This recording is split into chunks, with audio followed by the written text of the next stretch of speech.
నాకు తెలిసిన YouTuber Telugu daily predictions పెడతాడు. మనం దించి యాసిడ్స్ బెట్టింగ్ వేస్తే పెట్టలేదన్నా 20,000 వస్తాయి అంట రోజుకి వచ్చి. బెట్టింగ్ లా?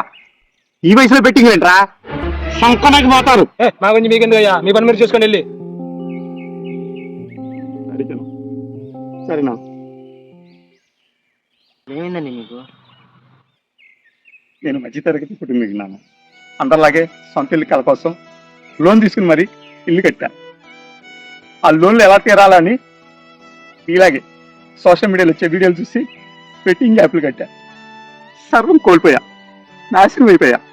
నన్నే నమ్ముకున్న నా భార్య బిడ్డల్ని రోడ్డు పాలు చేసి అప్పుల బాధలు తట్టుకోలేక ఇలా రోడ్ల మీద తిరుగుతున్నా.